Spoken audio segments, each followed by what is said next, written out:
अब बात करते हैं हैरान कर देने वाली दो खबरों की। मध्य प्रदेश के इंदौर में एक भिखारी करोड़पति निकला। वो ब्याज पर लोगों को कर्ज भी देता था। तो वहीं यूपी के हरदोई में एक मजदूर को इनकम टैक्स विभाग ने 7 करोड़ रुपए के लेन देन का नोटिस थमा दिया, जबकि मजदूर के लिए महीने भर का राशन जुटाना भी मुश्किल है। ये दो अलग अलग तस्वीरें और दोनों हैरान करने वाली हैं। एक और आप देखिए इंदौर मध्य प्रदेश की तस्वीर, जहां पर एक भिखारी करोड़पति निकला है और वहीं दिहाड़ी मजदूर के खातों में 7 करोड़। यूपी के हरदोई से यह हैरान करने वाली खबर जहां सामने आई। दिहाड़ी मजदूर गोविंद को इनकम टैक्स विभाग ने 7 करोड़ के लेन देन में आईटीआर न भरने पर नोटिस जारी कर दिया है। नोटिस को पढ़ते ही गोविंद और उसके परिवार के होश उड़ गए। नोटिस मिलने के बाद गोविंद को पता चला कि कैसे कुछ लोगों ने उनके बैंक खातों का गलत इस्तेमाल करके उन्हें मुसीबत में डाल दिया है। अभी पूरा मामला इस रिपोर्ट के जरिए आप देखिए।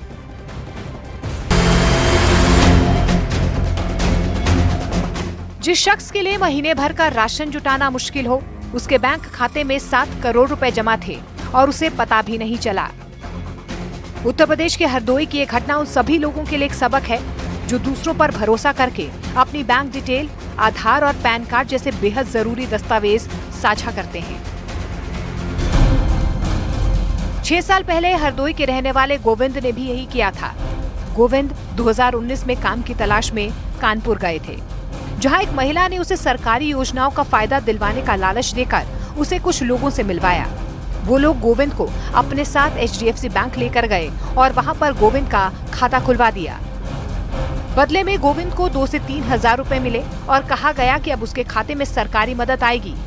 गोविंद का खाता खुलवाने वाले लोगों ने उसका पासबुक और इंटरनेट ID पासवर्ड अपने पास रख लिया, यानी उनके पास गोविंद के बैंक खाते का पूरा एक्सेस था।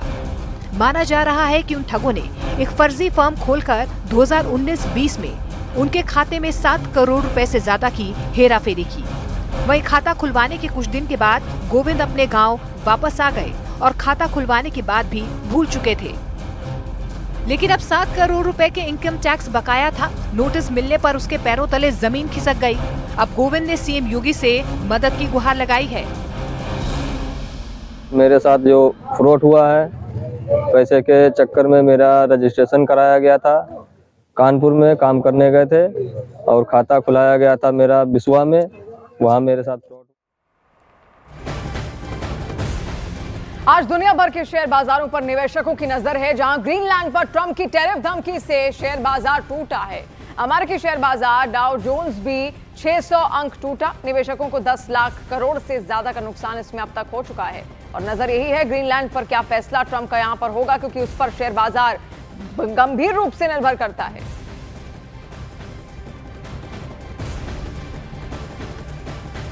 और समाजवादी पार्टी के प्रमुख अखिलेश यादव के भाई प्रतीक यादव के अपनी पत्नी और बीजेपी नेता अपर्णा यादव को लेकर एक और इंस्टाग्राम पोस्ट करके तहलका मच चुका है। इस बीच इस बार प्रतीक ने अपर्णा यादव पर माता पिता और भाई से रिश्ते तोड़वाने का आरोप लगाया है।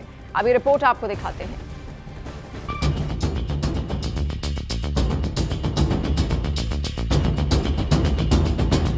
सोशल मीडिया पर की गई मुलायम सिंह यादव के छोटे बेटे प्रतीक यादव की इस पोस्ट ने खलबली मचा दी।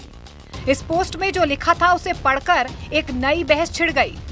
प्रतीक यादव ने इंस्टाग्राम पोस्ट पर अपर्णा यादव की तस्वीर के साथ लिखा कि मैं इस स्वार्थी औरत से जल्द तलाक लेने जा रहा हूँ।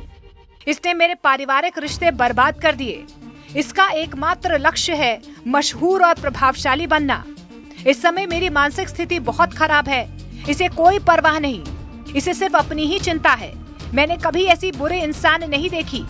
मेरा दुर्भाग्य था कि मैंने इससे शादी की।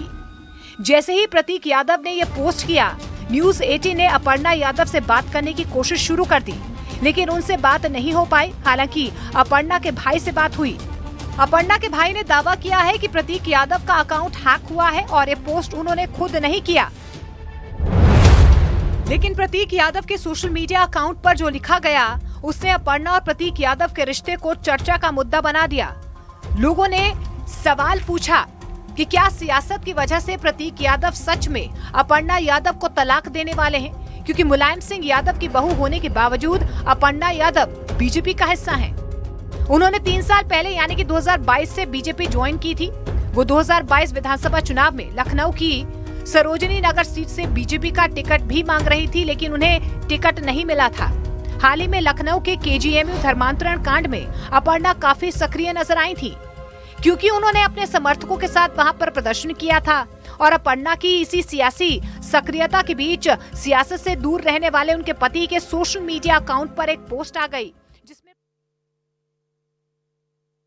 पतंजलि गाय का घी, माँ का भरोसा, प्यार से परोसा।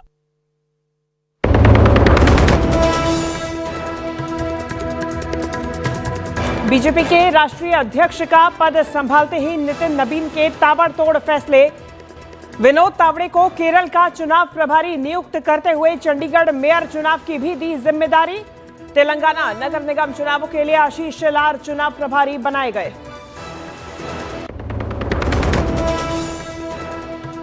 पैंतालीस साल के नितिन नबीन बने बीजेपी के सबसे युवा अध्यक्ष। पीएम मोदी ने नए अध्यक्ष की दी बधाई। कहा, मैं कार्यकर्ता हूं, नितिन हमारे बॉस अब मेरे काम का आकलन करेंगे। माननीय नितिन नबीन जी, मैं कार्यकर्ता हूं, वे मेरे बॉस हैं।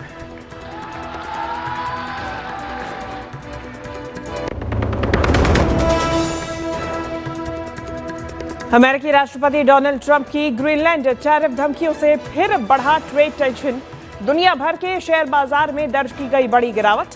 ट्रेड टेंशन के बीच चांदी ने रचा इतिहास, पहली बार 3 लाख रुपए प्रति किलो के पार।